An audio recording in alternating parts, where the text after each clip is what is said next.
ABN and PRR College of Science, Kovur. Dear students, welcome to online classes. My name is Bindu, lecturer in computer science. This is for second year MPCS, MSCS and MCCS students. Semester 4, subject computer science, paper data structures.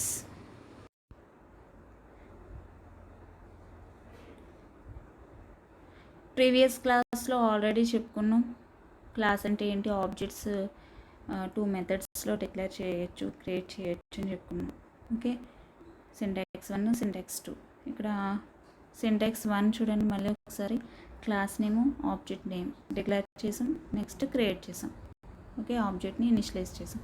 Next ఆ 2 lines మనం ఇప్పుడు previous క్లాస్లో syntax 2 ఉపయోగించాం ప్రోగ్రాంలో. Class name object name equal to new class name of. Okay, ఇక్కడ example చూసారు కదా, ఈ syntax 2 ఉపయోగించాం. ఇప్పుడు సింటాక్స్ 1 ఉపయోగిస్తాం. ఇప్పుడు మనం చెప్పుకోబోయే ప్రోగ్రాంలో సింటాక్స్ 2 కూడా యూస్ చేస్తాం. ఓకే, ప్రీవియస్ చెప్పుకున్న ప్రోగ్రామ్ ఇది. ఈరోజు ప్రోగ్రామ్ చూడండి. ఇక్కడ ప్రోగ్రామ్ అంతా 2 కాలమ్స్లో ఇచ్చాను, సింగిల్ పేజ్లో 2 కాలమ్స్లో డిస్ప్లే చేయడం జరిగింది. ఓకే, ఫస్ట్ అంటే మొత్తం టోటల్ ప్రోగ్రామ్ మనకి కనిపించడం కోసం సింగిల్ పేజ్లో నేను 2 కాలమ్స్లో డిస్ప్లే చేస్తాను. ఓకే, ఇక్కడ class program left side first column చూడండి. క్లాస్ ఏ అనే క్లాస్లో ఇంట్ ఏ ఒక వేరియబుల్లో, ఇంట్ బి అనే అనదర్ వేరియబుల్ తీసుకున్నాం. 2 ఇంటిజర్ డేటా టైపే. ఓకే, క్లాస్ క్లోజ్ చేస్తాం. అంటే ఏ అనే క్లాస్లో 2 వేరియబుల్స్ని డిక్లేర్ చేస్తాం అంతే. ఓకే, ఎనదర్ క్లాస్ ఏంటి, క్లాస్ ఏ డెమో అనే ఎనదర్ క్లాస్ స్టార్ట్ చేసాం. ఇక్కడ క్లాస్ నేమ్ ఏ డెమో. ఓకే, పైన తీసుకున్న క్లాస్ని మనం క్లాస్లో ఉన్న వేరియబుల్స్ని యాక్సెస్ చేసుకోవాలంటే మనకి ఏం అవసరం, ఆబ్జెక్ట్ హెల్ప్ అనేది అవసరం. కాబట్టి మనం ఇక్కడ ఏ డెమో అనే క్లాస్లో వేరియబుల్ డిక్లరేషన్ ప్లేస్లో ఆబ్జెక్ట్ క్లాస్కి ఆబ్జెక్ట్స్ని డిక్లేర్ చేస్తున్నాం. ఓకే, ఏ OB1, OB2. ఇక్కడ OB1, OB2 అనేవి ఏ టైపు, క్లాస్ టైప్, ఏ అనే క్లాస్ టైప్. ఓకే, మనం జనరల్గా అయితే వేరియబుల్స్ ఇంట్ ఏ, బి అని రాసుకుంటాం కదా, అలాగే ఇక్కడ ఏ ఇంట్కి బదులు ఏ అనే clause type, OB1, OB2. Okay, మనకి ఆబ్జెక్ట్ డిక్లరేషన్స్ చేస్తున్నాం. డిక్లేర్ చేయాలంటే స్టార్టింగ్లో చేసుకోవచ్చు. ఓకే, మనం యూస్ చేసే ముందు కూడా చేయొచ్చు. ఇక్కడ డిక్లరేషన్, వేరియబుల్ డిక్లరేషన్ పార్ట్లోనే ఆబ్జెక్ట్స్ని డిక్లేర్ చేసుకుంటున్నాం. నెక్స్ట్ రీడ్ అనే మెథడ్ తీసుకున్నాం. ఓకే, రీడ్ అనే మెథడ్ డిఫైన్ చేస్తున్నాం. రీడ్ అనే మెథడ్లో OB1 ఆబ్జెక్ట్కి మెమొరీ అనేది అలొకేట్ చేయడం కోసం న్యూ ఏ ఆఫ్ అని మెమొరీ క్రియేషన్ అనేది జరుగుతుంది ఇక్కడ. ఓకే, ఆబ్జెక్ట్ అనేది OB1 ఆబ్జెక్ట్ క్రియేట్ అవుతుంది. ఈ లైన్ వల్ల ఏంటి, OB1 ఆబ్జెక్ట్ క్రియేట్ అవుతుంది. ఓకే, OB1కి సమ్ మెమొరీ అనేది అలొకేట్ అవుతుంది. అంటే మనకి OB1 ఫర్ ఎగ్జాంపుల్ నేను మీకు ఐడియా రావడం కోసం డయాగ్రమెటికల్గా చూపిస్తున్నాను అంతే. ఇలా వస్తుంది అనుకోండి. ఏబి క్లాస్, OB1 అనేది ఏ క్లాస్కి ఆబ్జెక్ట్, ఏ అనే క్లాస్కి ఆబ్జెక్ట్. కాబట్టి ఏ అనే క్లాస్లో ఏమున్నాయి ఫీచర్స్, ఏబి వాటికి వాల్యూస్ ఇంకా ఏమీ అసైన్ అవ్వలేదు కదా. అసైన్ అవ్వలేదు కాబట్టి మనకైతే డిఫాల్ట్గా ఓకే, ఆబ్జెక్ట్ క్రియేట్ అయినప్పుడే డిఫాల్ట్గా 0 తీసేసుకుంటుంది. ఇంటీజర్ కాబట్టి మనకి 0 తీసుకుంటుంది. ఓకే, మీకు ఆ పాయింట్, ఆబ్జెక్ట్ క్రియేట్ అయినప్పుడే మనకి ఏవైనా వేరియబుల్స్ ఉంటే వాటికి ఏంటి, డిఫాల్ట్ వాల్యూస్ అసైన్ చేసేసుకుంటుంది 0. ఓకే, నెక్స్ట్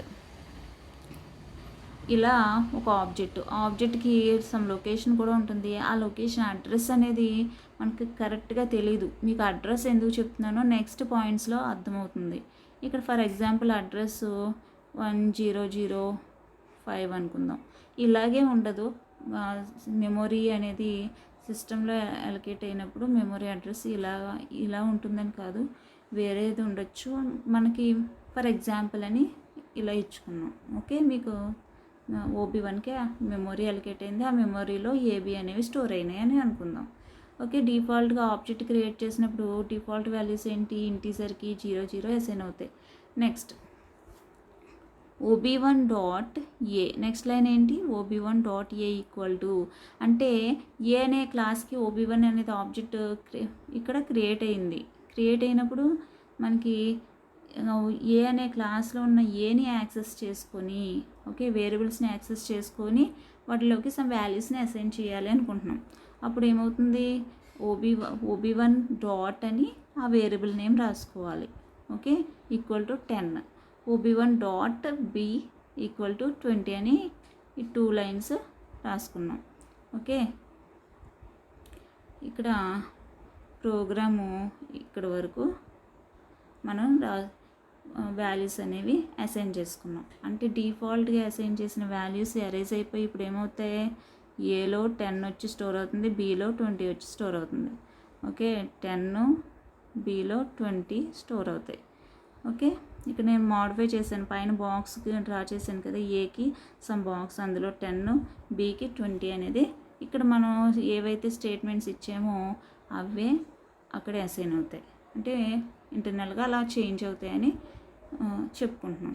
నెక్స్ట్ ఏబీని డిస్ప్లే చేయడం. system.out.println అనేది అవుట్పుట్ స్టేట్మెంట్ కాబట్టి OB1.a ఈక్వల్ టు డబుల్ కొటేషన్స్లో పెట్టింది యాజ్ ఇట్ ఈస్గా డిస్ప్లే అవుతుంది. ప్లస్ అనేది ఇంకా డిస్ప్లే అవడం కోసం. నెక్స్ట్ స్టేట్మెంట్ ఏంటి, OB1.a అనేది అందులో ఉన్న వాల్యూ ఎంత, OB1 అనేది ఆబ్జెక్ట్ ఏ క్లాస్కి, క్లాస్ ఏకి ఆబ్జెక్ట్ డాట్ ఏలో ఉన్న క్లాస్ ఏలో ఉన్న ఏ వాల్యూ, ఆబ్జెక్ట్ OB1లో ఉన్న ఏ వాల్యూ ఎంత, మనకి 10 అనేది ఇక్కడ మనకి ఎంత వస్తుంది, 10 వస్తుంది.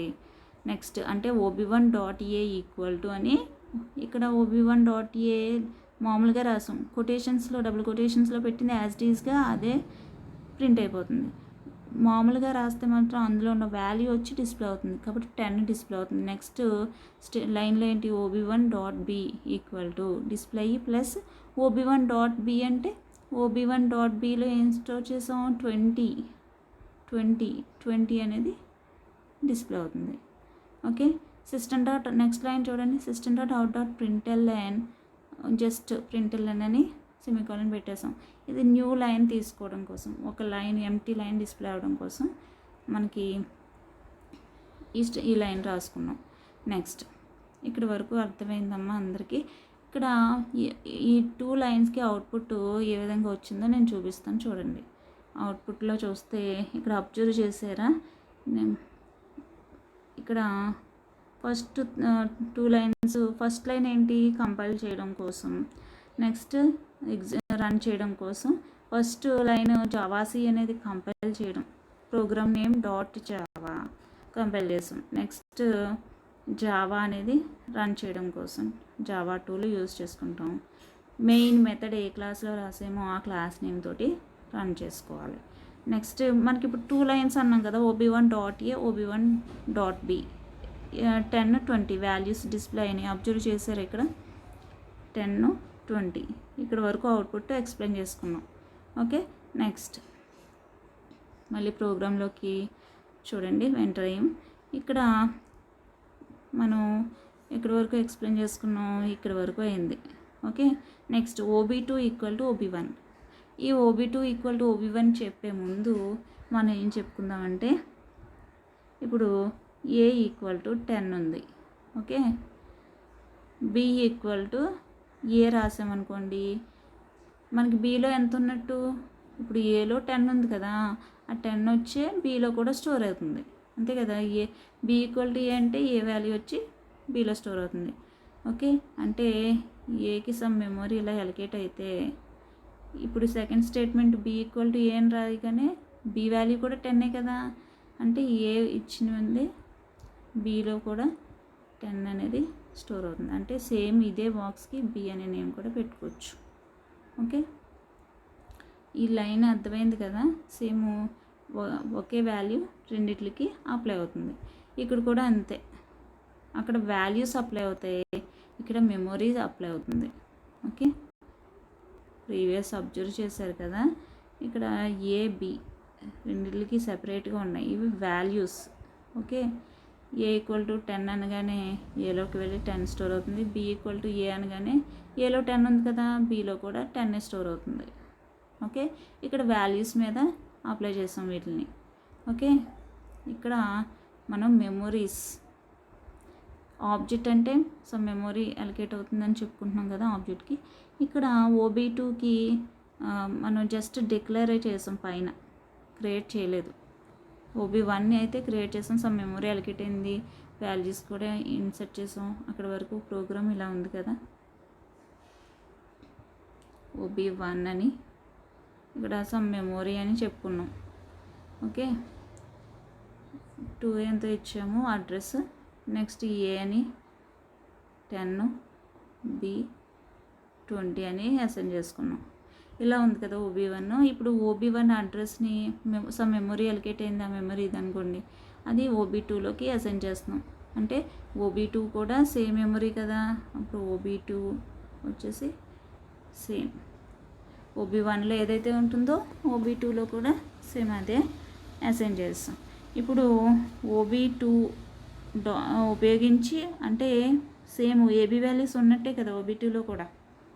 ఓకే, సేమ్ మెమొరీ కాబట్టి OB2లో కూడా ఏబీ వాల్యూస్ ఉన్నట్టే కాపీ చేసేసాం. కాబట్టి OB2లో కూడా సేమ్ వాల్యూస్ ఉన్నట్టు. OB2.a అంటే ఎంత, OB2.a అంటే 10. OB2 అనేది కూడా సేమ్ క్లాసే కదా. ఓకే, మనం OB1నే OB2లో అసైన్ చేసాం కాబట్టి ఏబీ వాల్యూస్ OB2కి అప్లై అవుతాయి. అంటే ఇక్కడ 10 వస్తుంది, ఇక్కడ 20 వస్తుంది, నెక్స్ట్ 20 వస్తుంది. ఈ 2 లైన్స్ అబ్జర్వ్ చేయండి. ఇది అర్థమైంది కదమ్మా, కాపీ చేయడం. ఈ అసైన్ చేస్తే సేమ్ OB1లో ఉన్నవన్నీ ఫీచర్స్ అన్నీ OB2లోకి కాపీ అవుతాయి, అంటే సేమ్ మెమొరీ కాబట్టి. అంటే OB2.a అన్నా మళ్ళీ ఇదే యాక్సెస్ చేసుకుంటుంది, OB2.b అంటే ఇదే యాక్సెస్ చేసుకుంటుంది. ఓకే, సేమ్ అదే లొకేషన్కి వెళ్ళి యాక్సెస్ చేసుకుంటుంది. అంటే మళ్ళీ ఇక్కడ OB2 వాల్యూస్ ఏమవుతాయి, OB2 యూజ్ చేసి ఏబీ వాల్యూస్ కూడా 10, 20 వస్తాయి. అది ఒకసారి అవుట్పుట్ చూపిస్తాను చూడండి. ఇక్కడ చూడండి అవుట్పుట్, OB1 యూజ్ చేసి 10, 20 వచ్చినాయి, OB2 యూజ్ చేసి 10, 20 వచ్చినాయి. ఓకే,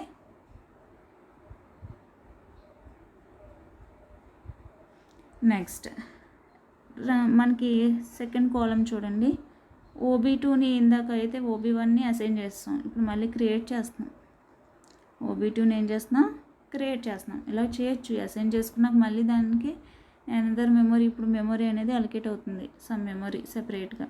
ఓకే, OB2 అని మళ్ళీ సెపరేట్ మెమొరీ అనేది అలొకేట్ అవుతుంది. అందులో బి ఏలో OB2.a అని ఏ వాల్యూ 15 అసైన్ చేసాం, OB2.b అని 25 అసైన్ చేసాం.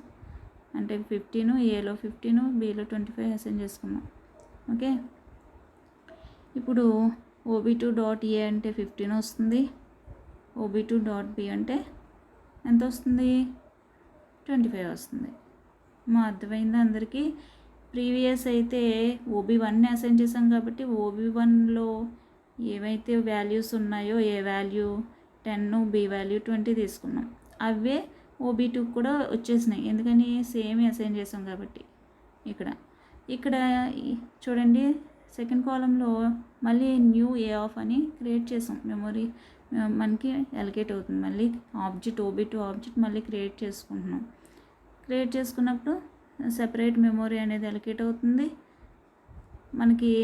OB2.a అని, OB2 అనేది క్లాస్ ఏకి ఆబ్జెక్ట్ కాబట్టి క్లాస్ ఏని మనం ఏని యాక్సెస్, ఏలో ఉన్న ఏ అనే వేరియబుల్ని యాక్సెస్ చేసుకుంటున్నాం ఆబ్జెక్ట్ హెల్ప్ తోటి, OB2 డాట్ అని. నెక్స్ట్ అందులో 15 అసైన్ చేసాం, 15 అసైన్ చేసాం, ఇక్కడ 15 అసైన్ అయింది. ఈ బాక్స్లో OB2.B అంటే 25 అసైన్ అయింది. ఓకే, వాటిని డిస్ప్లే చేసాం. నెక్స్ట్ లైన్ కోసం system.out.println అని ఇక్కడ ఇచ్చుకున్నాం. ఓకే, ఈ అవుట్పుట్ మళ్ళీ ఒకసారి నేను చూపిస్తాను చూడండి. ఇక్కడ మనం OB2కి సెపరేట్ మెమొరీ అలొకేట్ అయింది కదా. OB2కి మన ఆబ్జెక్ట్ క్రియేట్ చేసినప్పుడు సెపరేట్ మెమొరీ క్రియేట్ అయ్యి AB వాల్యూస్ మనం ఇచ్చుకుని డిస్ప్లే అయినాయి. ఓకే,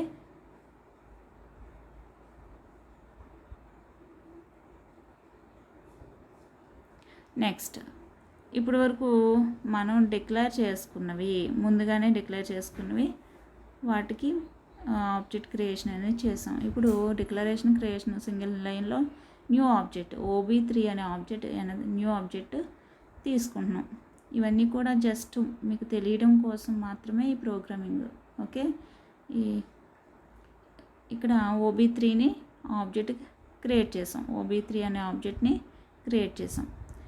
నెక్స్ట్ OB3 అసలు ఆబ్జెక్ట్ క్రియేట్ చేసినప్పుడు మనకి ఏమొస్తుంది, ఇలా ఎలకేట్ అవుతుంది కదా OB3 అని. సమ్ మెమరీలో ABకి వాల్యూస్ ఏం డిఫాల్ట్గా ఎంత తీసుకుంటుంది అన్నాను, 0 ఆబ్జెక్ట్ క్రియేషన్ అప్పుడే వేరియబుల్స్ ఉంటే వాటికి డిఫాల్ట్ వాల్యూస్ ఎంత తీసుకుంటుంది, 0 అసైన్ చేసేసుకుంటుంది.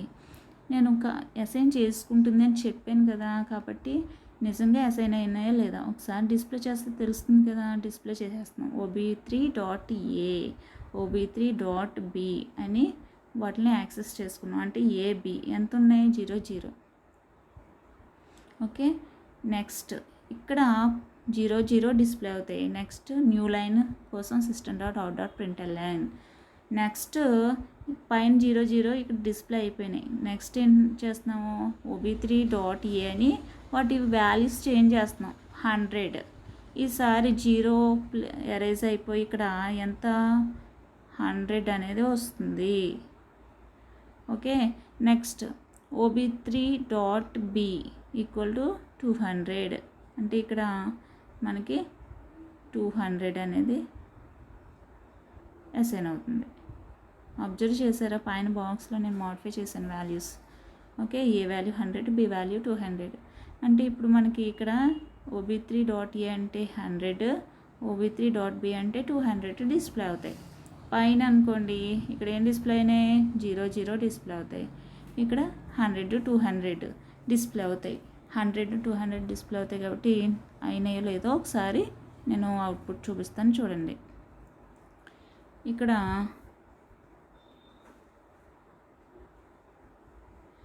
చూడండి 0 డిఫాల్ట్ వాల్యూస్ డిస్ప్లే అవుతాయని చెప్పుకున్నాం కదా. ఆబ్జెక్ట్ క్రియేట్ చేసిన వెంటనే డిఫాల్ట్ వాల్యూస్ ఉంటాయి, అసైన్ చేసుకుంటుంది కాబట్టి వాటిని డిస్ప్లే చేసుకున్నాం. నెక్స్ట్ మనము మళ్ళీ ABకి సమ్ వాల్యూస్ అసైన్ చేసాం కాబట్టి అసైన్ చేసిన వాల్యూస్ మళ్ళీ ఇక్కడ డిస్ప్లే చేసాం. ఓకే, నెక్స్ట్ ఇప్పుడు రీడ్ మెథడ్ కంప్లీట్గా క్లోజ్ అయింది. ఓకే, కంప్లీట్గా రీడ్ మెథడ్ అనేది క్లోజ్ అయింది. అసలు ఆ ప్రోగ్రాము మళ్ళీ ఒకసారి చెప్తున్నాను చూడండి. ఎక్కడి నుంచి స్టార్ట్ అవుతుంది, ఎక్స్ప్లెనేషన్ అయితే మనం చేసాం కానీ ఎక్కడి నుంచి స్టార్ట్ అవుతుందో ఒకసారి చూడండి.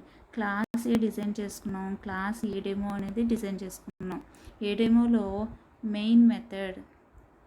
ఓకే, మెయిన్ మెథడ్ ఇలా ఉంది. ఓకే, మెయిన్ మెథడ్ ఉంది కదా కిందన లాస్ట్ సెకండ్ కాలంలో.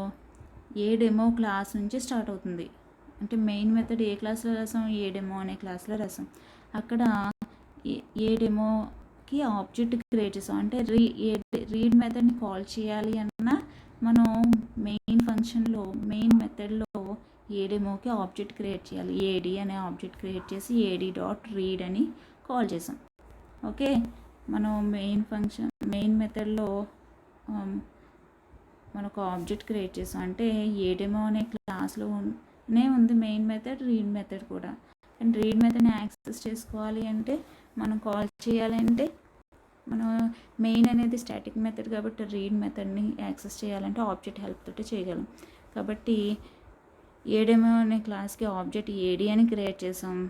Okay, next AD dot read అనగానే కాల్ చేస్తాం. రీడ్ మెథడ్ కాల్ అయ్యి ఏడి అనేది ఏ క్లాస్కి ఆబ్జెక్ట్ అని చూసుకుంటుంది. ఫస్ట్ ఏ డెమో అనే క్లాస్కి ఆబ్జెక్ట్. ఏ డెమో అనే క్లాస్కి వెళ్ళి అక్కడ రీడ్ మెథడ్ ఉందా లేదా, ఉంది కదా రీడ్ మెథడ్ ఫస్ట్ కాలంలో ఏ డెమో అనే క్లాస్లో రీడ్ మెథడ్ ఉంది. రీడ్ మెథడ్ ఉంది కాబట్టి మనకి ప్రోగ్రామ్ ఇందాక ఎగ్జిక్యూషన్ ఎలా జరుగుతుందో చెప్పాను కదా, ఆ ప్రాసెస్ అంతా జరిగి రీడ్ మెథడ్ క్లోజ్ అయ్యి నెక్స్ట్ మెయిన్ మెథడ్కి వచ్చేస్తుంది. మెయిన్ మెథడ్ వచ్చేసి మెయిన్ మెథడ్లో నెక్స్ట్ లైన్ ఏమన్నా ఉందా లేదు కదా, AD dot read function calling తర్వాత ఎనదర్ లైన్ ఏమీ లేదు కాబట్టి మెయిన్ మెథడ్ క్లోజ్ అయ్యి మనకి క్లాస్ అనేది క్లోజ్ అవుతుంది.